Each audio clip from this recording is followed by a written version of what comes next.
పిల్లలు ఎంతగానో ఇష్టపడి స్నాక్ అని చెప్పొచ్చు బ్రెడ్ ఆమ్లెట్.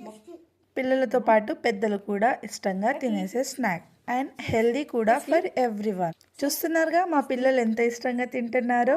సరే, మరి ప్రాసెస్ ఎలా చేస్తానో తెలుసుకుందాం రండి.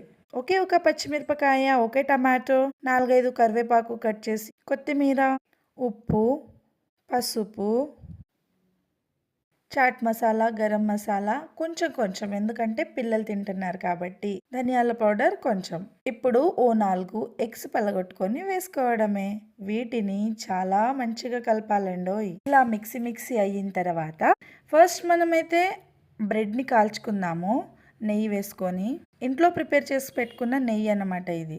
2 సైడ్స్ ఇలా బ్రెడ్ని కాల్చుకున్న తర్వాత నెక్స్ట్ ఆమ్లెట్ వేసుకోవడమే. తగినంత ఆయిల్ పోసుకొని ఆమ్లెట్ వేసుకోవడమే. ఈ ఆమ్లెట్ని 2 సైడ్స్ కాల్చిన తర్వాత బ్రెడ్లో ట్రాన్స్ఫర్ చేసుకోవాలి. ఆ బ్రెడ్ని మళ్ళీ పెనం మీద పెట్టి కొంచెం వేడి చేసుకొని తినేసేయడమే. పిల్లలకి చల్లగా ఇస్తే వాళ్ళు తినేస్తారు. వీడియో నచ్చినట్లయితే లైక్ చేయండి అండ్ ట్రై దిస్.